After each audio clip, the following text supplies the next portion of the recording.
to everybody for sticking around. My name is Jamie Hunkler. I'm the Director of Member Services with the Asphalt Pavement Association of Indiana.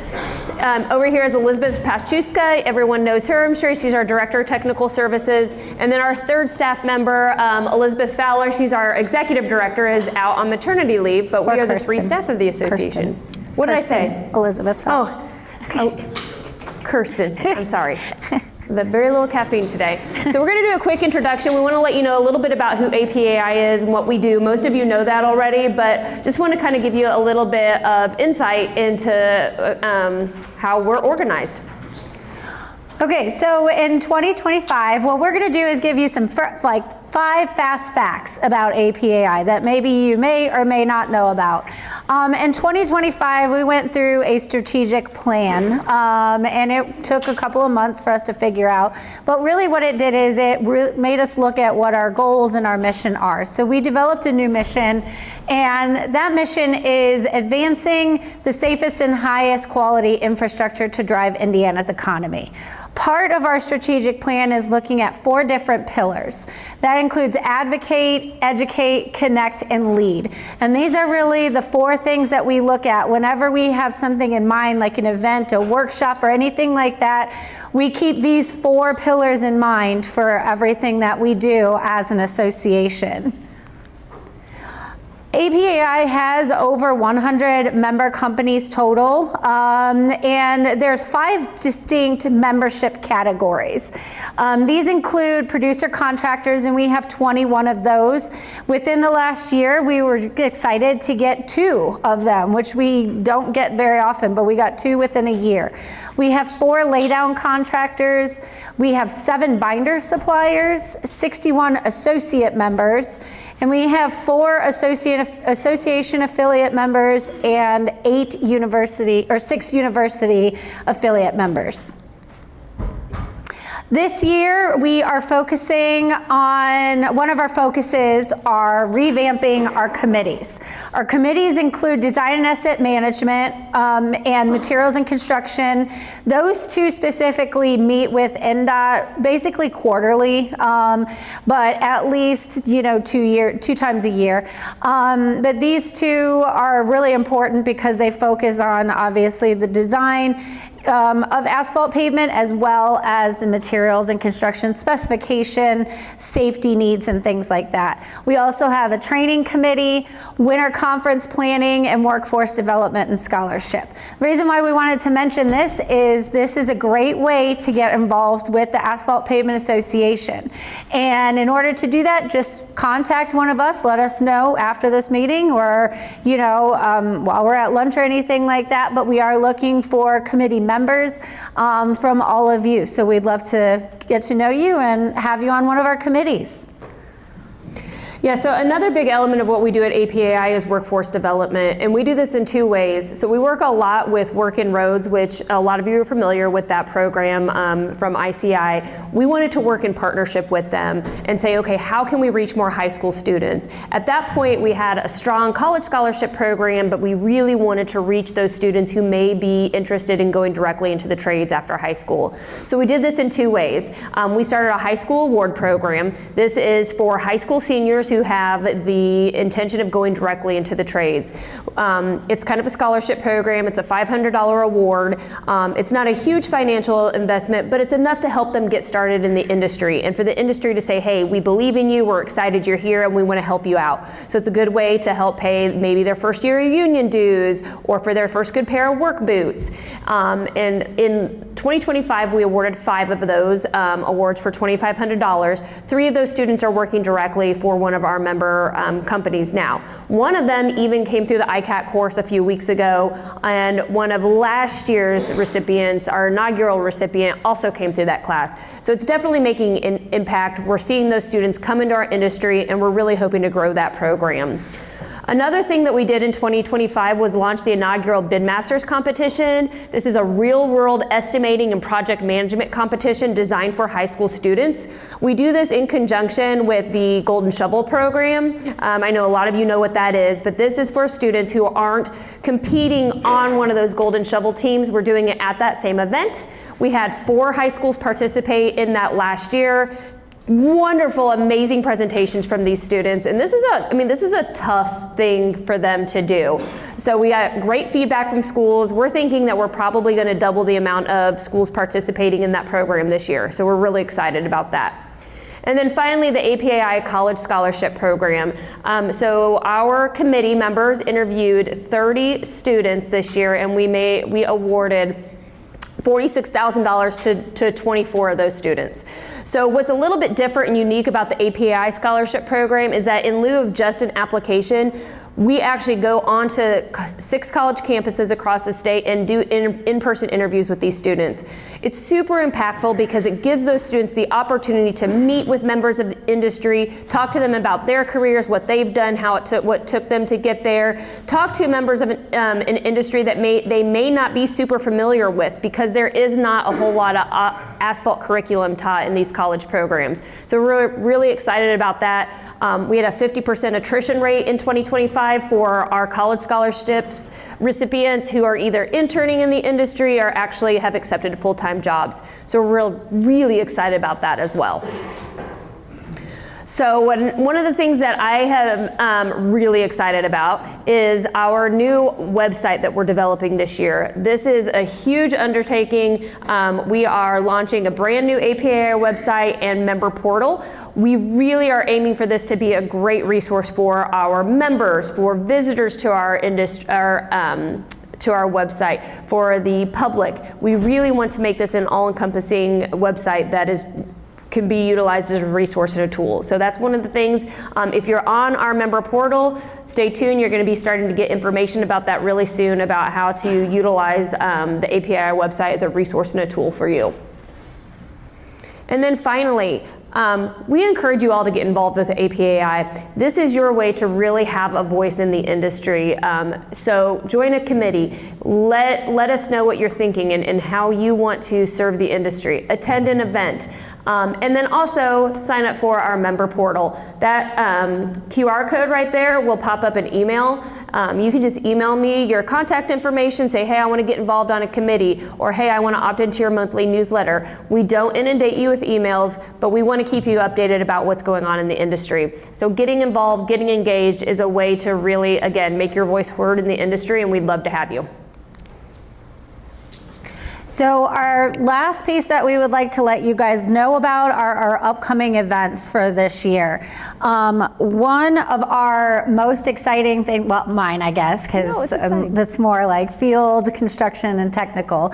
We're doing a technical workshop at the end of this month. And this is all about emulsions and field applications. So we are having, it's kind of a 3-part workshop. The morning piece is going to have and feature the Asphalt Institute, and they are going to talk about tack coats. They're going to talk about best practices for tack coats, troubleshooting, what can go wrong, give examples for that, and really look at how to apply a good tack coat.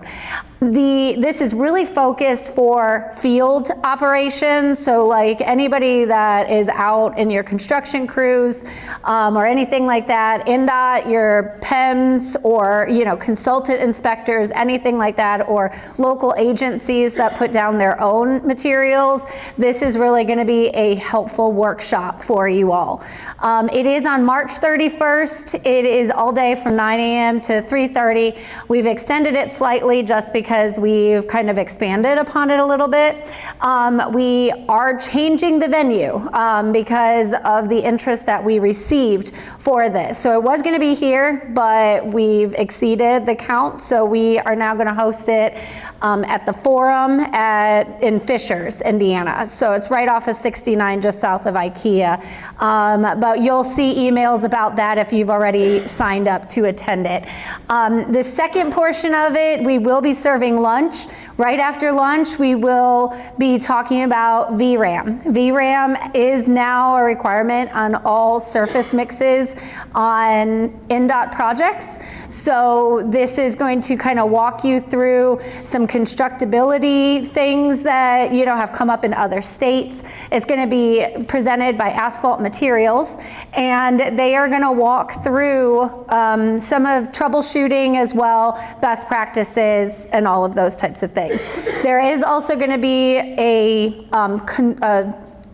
third-party, Evergreen Roadworks. They're going to be giving a short presentation on what they found to be useful, as well as a contractor, E&B Paving, that also has placed, you know, the material and giving their perspective as well. We will also have a VRAM distributor on site, so that's kind of something, if you haven't seen it, it'd be something neat to see. And then the last portion of it is going to talk about spray pavers. The spray pavers, we're going to have a panel discussion with contractor members that have used the spray paver, and some of the advantages, some of the challenges that they found, and some of the lessons learned when they first got the spray pavers. So contractors, if you use them, or if you are looking to use them in the future, this would be, again, a great thing for you guys to attend as well.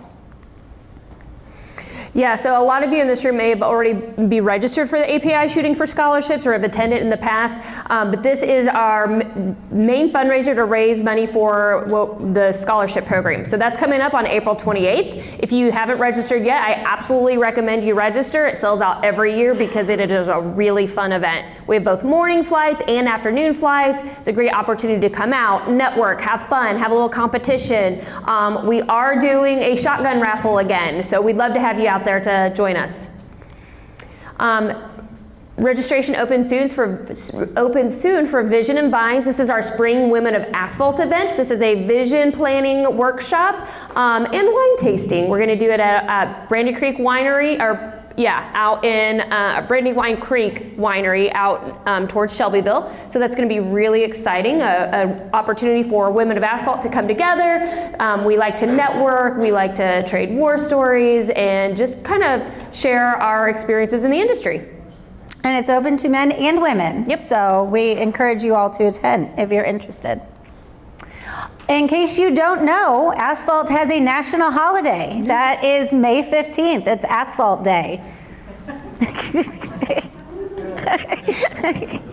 a little bit of a drive from Indianapolis, but our Trine University golf outing up in Angola is Friday, June 12th. It's just a good way to, again, raise funds for the APAI Scholarship Program and have a little competition. And towards the end of August, Federal Highway has what they call a mobile asphalt technology center. And it's basically a huge trailer that comes around and partners with the DOT and industry in that state to look at different types of innovative techniques or revisiting their specifications to see how things can be improved and to kind of just look at new technologies in general. So they are coming to Indiana this year, and it's super exciting.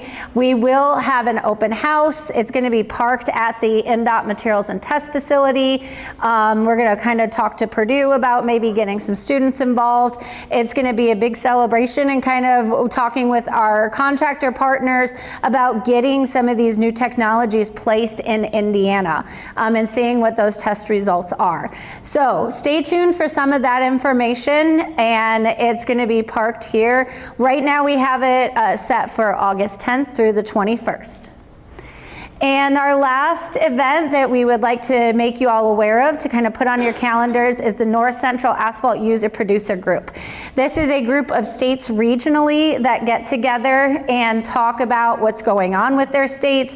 It includes DOTs, local contractors, and everybody's just, and there's some technical sessions as well. So it's a great learning and networking opportunity, and also a great way to hear kind of what's going on and maybe some of the challenges that other states are having. This will be held in Madison, Wisconsin from September 15th through the 17th. And our last event that we would like to put a bug in your ear for is the APAI Winter Conference. It will be in Muncie, Indiana again, and it is from December 9th through the 11th this year, so mark that on your calendars. And that's all we have.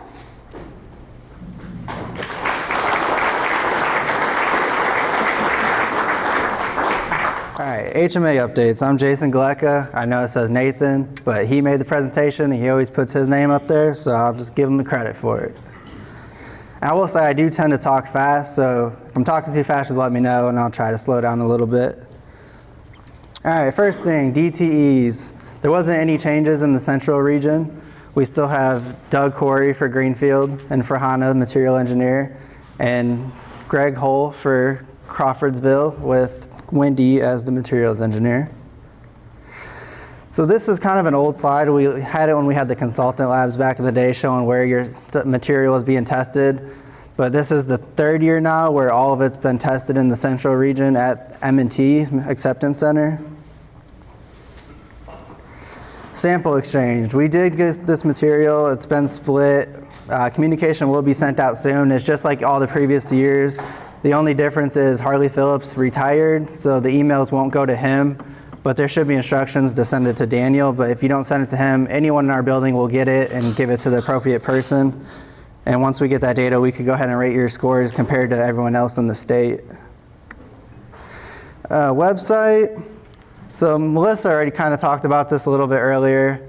The qualified product list, your mix design approvals.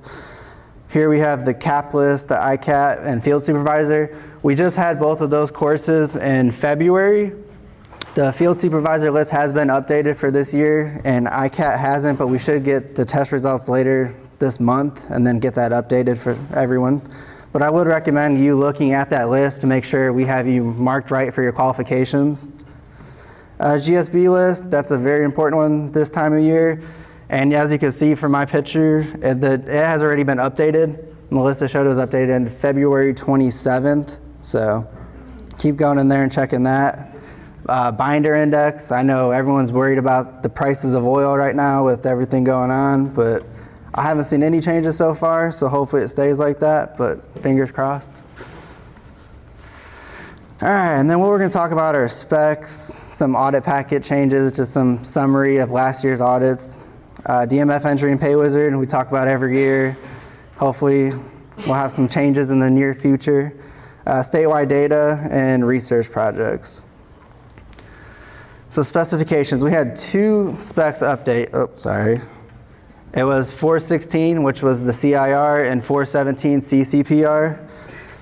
So for 416, we met with some milling contractors, and there was a little bit of confusion on if you have a pay item for average depth milling and for profile milling. So we put a little more clarification in there to say, hey, pay attention to your pay items. If you see profile milling, do that. If you see average depth milling, do that. But if you happen to see both, go ahead and do your average depth milling prior to the profile milling. And then we added a section about smoothness because we realized we didn't have anything in there, so we just referenced directly 40118. The next spec update was on 417, cold central plant recycling.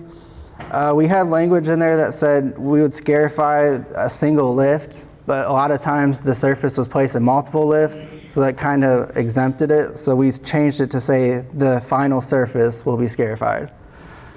And we moved the smoothness around just to line up with the rest of the spec. But I will say I think there's 1 or 2 recycling jobs coming up this year, so it might not be seen or used that often. Testing memo 2401. So this was one we came out with late 2024, where we were switching over for the binder grades to the 58 minus 28s. We waived the requirement for TSRs because the material wasn't available for everyone to get ahead of before they can make their mix designs. We actually intended it to be expired and you'd have to run TSR this year, but we didn't give a good clarification to that, so everyone was confused. So Nathan got a bunch of emails and we just decided to waive the TSR requirement for reference 2024 designs. And he did send out emails about that too. But one thing we did look at the data, we noticed that there wasn't much of a difference in TSRs from your 6422 to your 58S minus 22s. And TSRs ran at 7% and we do 5% air voids. So. But if we do, in 2027, decide to waive this requirement, we will give advance notification to everyone so you can get this done prior to submitting your mix designs. Directives. there was no updates. So, audits, so this is just a breakdown of how many plants and audits we have in each district. There was 89 audits completed out of 90. And the table to the right has a breakdown of corrective actions by district. I still say corrective actions aren't bad. There's always things that could be improved. LaPorte had the most corrective actions. And I think part of it is the reason because me and Nathan were training the guy down there, so we did most of the audits, but they had 42. Some of the common, most corrective actions we've seen are the ASHTOs not being updated. I don't know if they communicate really well with everyone when they update stuff, but it seems like just randomly in the middle of the year an ASHTO will update and not everyone will have that change. Another one is QCPs don't match. A lot of the time the producer will make a change, maybe personnel, someone left, and they don't submit it to the district right away for approval, so that would be the reason why they don't match. And then usually updates, same thing, personnel, you get a new level 1 tech or someone moved on.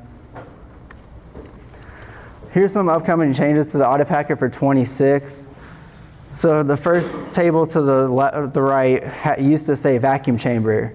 We were at an audit last year in LaPorte that was a mixed design ASHTO accredited lab, and they said vacuum chamber. They're like, which one? And I was like, I always assumed it meant core dry.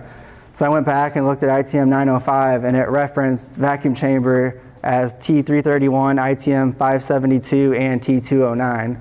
So we're going to require that you verify all 3 vacuum chambers every 3 months. If you're doing it, good. If not, go ahead and start doing it. But like I said, all the ASHTO accredited labs are doing it already, so I assume most of you guys are already doing it. And then the next one, we're trying to figure out how to increase the number of binder samples. It's kind of hard because it's communication, whether you guys are producing and blah, blah, blah. So we have a frequency of 2 binder grades per plant per calendar year. So right now I showed we had 90 plants. You assume most people have 2 binder tanks, or 2 or 3. So that's 180 samples. And then times 2 grades, that's 360, and we're nowhere near that number right now. So I just kind of put something like, if we're already out there for your audit, if you are capable of getting a binder sample and you are producing, just go ahead and let us get one then, or give it to us then, to make it easier for everybody. ASHTOs, these are the ones I noticed that updated in 2025. I can't say nothing's going to change this year because I'm sure something probably will, but if you don't have these ones, I'd go ahead and get them before your audit later on this year. DMF entry and Paywizard updates. All right, so DMF entry, there's no updates for that. We already have open grade, SMA, and all that into it. So they are working on Paywizard updates. I saw prototypes of it. It was supposed to be done in June, but it got delayed. So we just put construction season 2027. But some of the changes are, it will include SMA and open grade and design build. So Brad's been asking about design build for years, but we're gonna put it in there once all his contracts are closed out. And another big thing is it'll allow you to enter QC data without the R numbers. Because right now people will try to enter QC data and they'll get a middle tier error, and it's because the R number isn't created in Site Manager or AWP. So now as long as you know your contract number, your CLN, the DMF, and the lot and sublot, which you already know, you can enter your QC data in ahead of time. And then because we're making that change, the interface will change a little bit, but it'll generally look the same. But 2027, hopefully, this is the last time we have to mention probably in the future. Support, still OMM testing. Like I said, that goes to me, Nathan, and Seth. We try to get to those pretty quickly unless it has to go to the developer to update something. But let us know if you have something that's stuck. I actually just had a sample from April that was PWL with 1 sublot that I had to roll back to volumetric and open the appeal window. So that's some kind of stuff we want to get done ahead of time, not 12 months later. Statewide data. So this was the same stuff we had at the winter conference if you guys attended that. Here's this breakdown of samples for 2025. Shows the number of samples by month and construction turnaround time, hub turnaround time, total sample turnaround. And here's the data from 24. And you can see our samples, our turnaround time did increase, but the number of samples also decreased a little bit. And we might see another decrease, like Calvin was saying, based on what the news is talking about with the shortage and funding right now in Indiana. Hopefully not though, but we'll see what happens. Density, this is an average density of all mixes. There's a question yesterday if we could break it down by mix size, and the answer is yes, we can, and we could break it down by like CLN and everything too. So we're still seeing like a 1.25% increase from Super Pay 4. So that was a good change we made. Paywizard disputes. This is Paywizard only, so that's why you see the total number of sublots is 1,814 instead of 2,500 and something, because it doesn't include SMA, open grade, and design build. But we're still around 20% of disputes. It's been repetitively that the last few years. Pay factors, again, this is only what's in Paywizard. So we're seeing about a 1% pay. It's been consistently around 101 to 1 the last few years. Volumetrics, same with that. We're looking at a 102 composite pay factor. So here's some binder verification. The pie chart just shows how many samples were taken and the percent of each district. Greenfield had 47 samples, Crawfordsville had 19.